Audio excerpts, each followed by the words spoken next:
Russia didn't expect this, not because Bulgaria is powerful in the conventional sense, but because it's becoming strategically inconvenient in a theater Russia once assumed it could dominate, the Black Sea. For years, Moscow treated its naval dominance in the Black Sea as a near given. Its Black Sea fleet outpaced neighbors. Its bases in Crimea were unchallenged, and littoral states, the countries lining the sea, were assumed to be too divided, too economically entangled, or too inconsistent to present a real counterbalance. But that assumption is cracking. Today, Bulgaria, a NATO and EU member state on the western edge of the Black Sea, is quietly recalibrating its posture. Sofia isn't shouting about confrontation. It isn't firing the first shot in a new conflict. It is quietly closing avenues of dominance that Russia once took for granted. This shift reflects a broader reality. The Black Sea has become a geopolitical pressure point where strategic interests, military postures, economic ties, and historical legacies collide. Russia still sees the region as core to its influence in Eastern Europe, a zone that links its southern flank and its air and naval forces directly with the Mediterranean and beyond. Experts note that for decades, European and NATO policymakers underestimated Russia's resolve to maintain and even expand control in the Black Sea basin, interpreting Moscow's actions through outdated Cold War assumptions. But Russia's assumptions are now being challenged from multiple directions. And Bulgaria, once a quiet partner on the periphery of European defense, is emerging as part of the shift. Bulgaria's transformation is not dramatic. It is procedural, measured, and rooted in a sober assessment of the changing security environment. For decades, Sofia's approach to Russia was informed as much by culture and energy ties as by strategic calculation. Russian gas pipelines fed Bulgaria, Russian investment were present in key sectors, and political factions in Sofia often advocated a balanced foreign policy that tried to accommodate Moscow while maintaining NATO and EU commitments.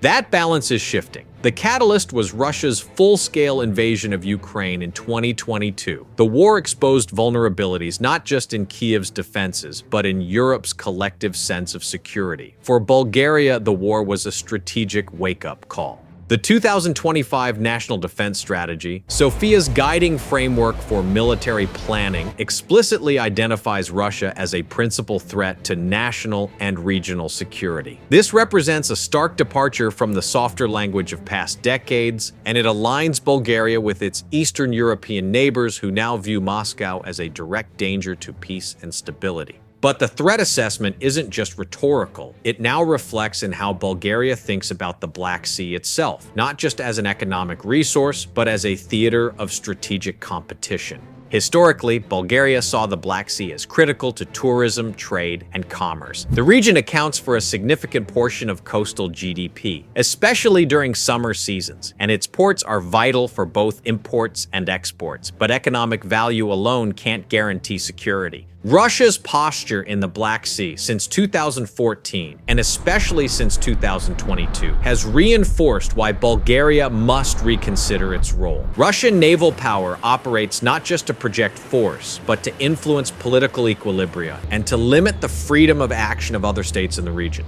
Moscow's modernization and militarization of bases in Crimea, its deployment of advanced reconnaissance and strike systems, and periodic naval activities near Bulgarian waters have underscored that the Kremlin still sees the Black Sea as a strategic advantage. Bulgaria's own experience illustrates this shift. In 2023, Russia conducted operations in and near Bulgaria's exclusive economic zone that Sofia saw as a de facto blockade of energy exploration activities. While Moscow framed these as exercises, Bulgarian officials viewed them as provocations and a signal that Russia would use military presence as leverage to influence decisions in the region. Combine that with broader regional dynamics, Turkey's pivotal role under the Montreux Convention, Romania's push for allied naval presence, and Ukraine's fight for Black Sea access, and Sofia can no longer afford a distant or purely economic interpretation of regional security. This turning point has nudged Bulgaria to pursue deeper cooperation with NATO allies and neighbors. Sofia and Bucharest have signed agreements aimed at integrating their military efforts more closely, including initiatives like a joint regional special operations command for the Black Sea, intended to coordinate activities such as securing merchant shipping and maritime inspections. These structures aren't offensive in nature. They are practical mechanisms to reinforce Allied presence and preparedness in a contested sea. On the military side, Bulgaria is investing in capabilities that reflect its evolving security priorities. The Bulgarian Navy, long modest due to budget constraints and a historically limited focus on coastal defense, is slowly diversifying and strengthening its capacity.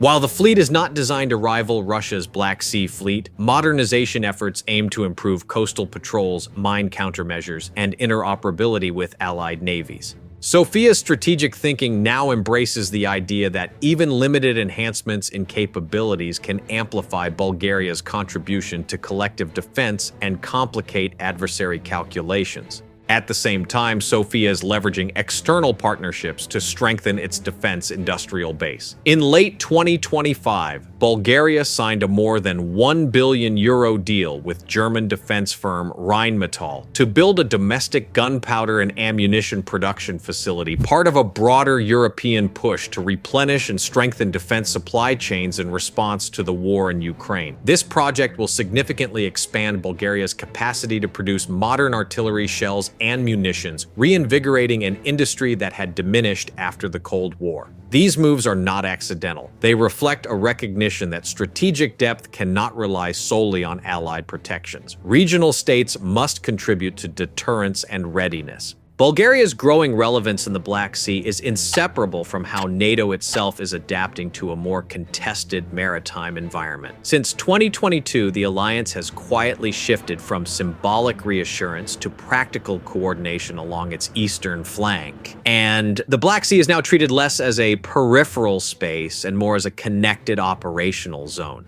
For Bulgaria, this has meant deeper integration rather than headline-grabbing deployments. Joint exercises such as Breeze and Sea Shield, conducted with Romania, Turkey, and other allied participants, have expanded in scope and complexity. These drills focus on realistic scenarios: maritime surveillance, protection of commercial shipping, air-sea coordination, and rapid response to gray zone incidents. The goal is not escalation, but familiarity. Familiarity between command structures, sensor networks, and decision-making processes shortens response times and reduces uncertainty in a crisis. One area where this cooperation has become especially concrete is mine countermeasures. Since the war in Ukraine began, drifting naval mines have periodically appeared across the western Black Sea, posing risk to civilian shipping and coastal infrastructure. In response, Bulgaria, Romania, and Turkey established coordinated mine hunting efforts using their own naval assets. These operations are defensive and humanitarian in nature, but strategically significant. They deny Russia the ability to create disruption indirectly while reinforcing ally control over maritime safety without breaching international agreements. The Montreux Convention still shapes everything NATO does in the Black Sea. Non-littoral navies cannot maintain a permanent presence, and Ankara's control over the Turkish Straits places hard legal limits on allied deployments. But rather than paralyzing NATO, these constraints have forced adaptation. Bulgaria's role as a Black Sea littoral state becomes more important precisely because it does not face those restrictions. NATO planning increasingly relies on the capabilities basing access and situational awareness provided by countries like Bulgaria and Romania, supported by allied air power, intelligence sharing, and rapid reinforcement options from outside the region. This approach emphasizes integration over visibility. Shared radar coverage, maritime domain awareness, intelligence fusion, and coordinated air policing all contribute to deterrence without constant naval shows of force. From Moscow's perspective, this is uncomfortable. It means fewer blind spots and fewer opportunities to act below the threshold of detection. Bulgaria's contribution is also political and diplomatic. Sofia has taken part in EU-NATO coordination efforts aimed at countering hybrid threats in the Black Sea, including disinformation, economic coercion, and cyber pressure. Bulgarian officials have supported EU calls for a more structured Black Sea strategy that treats security, energy routes, digital infrastructure, and maritime governance as interconnected challenges rather than separate policy silos. This alignment reinforces Bulgaria's credibility as a regional stakeholder rather than a passive beneficiary of Allied protection. What matters here is not scale, but position. Bulgaria sits at the intersection of NATO's southeastern flank, the Black Sea's western shore, and critical energy and transport corridors linking Europe to the Caucasus and beyond. As NATO's posture becomes more networked and less dependent on permanent forward deployment, countries that can host, enable, and coordinate Allied activity gain strategic weight. For Russia, this creates a different kind of problem. Bulgaria is not confronting Moscow directly. It is helping to normalize Allied presence, planning, and awareness in a region Russia once treated as strategically permissive. That normalization quietly raises the baseline cost of pressure, coercion, or surprise, and in strategic competition, raising the cost often matters more than making threats. Bulgaria's growing relevance in the Black Sea cannot be understood through military lenses alone. What gives the region its weight is the way security, economics, and infrastructure overlap in a space where disruption can travel far beyond the shoreline. The Black Sea functions as a connective basin. It links European markets to the South Caucasus, Central Asia, and the Eastern Mediterranean. Grain exports, energy transit, digital traffic, and commercial shipping all pass through routes that converge along Bulgaria's coast. When those routes are stable, the region quietly supports European growth. When they are disrupted, the effects are felt across supply chains, energy markets, and political decision-making far from the sea itself. This is why infrastructure has become a strategic issue. Planned undersea fiber optic cables connecting Bulgaria with Georgia, Turkey, and Ukraine are not just commercial projects. They are part of a broader effort, supported by EU and regional partners, to reduce reliance on routes that pass through Russian-controlled or Russian-influenced territory.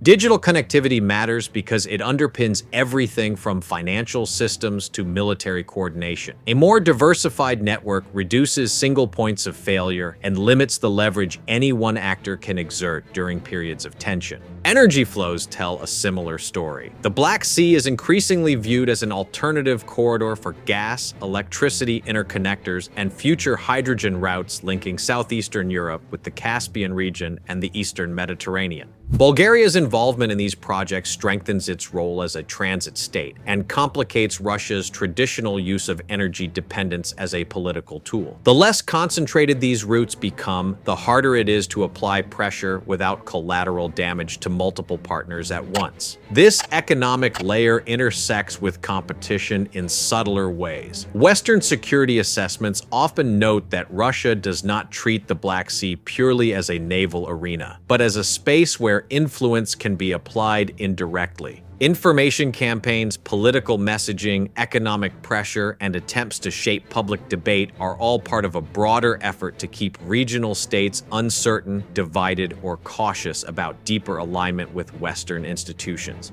In Bulgaria's case, domestic cohesion becomes strategically relevant. Political instability, frequent elections, and public debates over energy policy or military spending are not unique to Bulgaria, but they create openings for external influence. Analysts at European research institutes have pointed out that maintaining political fragmentation can be as effective as military pressure in limiting a country's strategic choices. The objective is not necessarily to force a policy reversal, but to slow decision-making and weaken consensus. From Moscow's perspective, NATO's expanding footprint around the Black Sea is not just about ships or aircraft. It represents a long-term shift in how the region is governed and connected. Stronger ties between Bulgaria, Romania, Turkey, and wider European institutions reduce Russia's ability to shape outcomes quietly.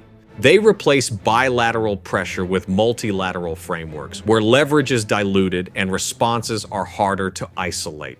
What makes this ripple effect significant is its durability. Military deployments can rotate, governments can change, but infrastructure, legal frameworks, and regional integration tend to outlast individual crises. Each new cable, corridor, or cooperative mechanism adds another layer that makes reversal more costly and less likely.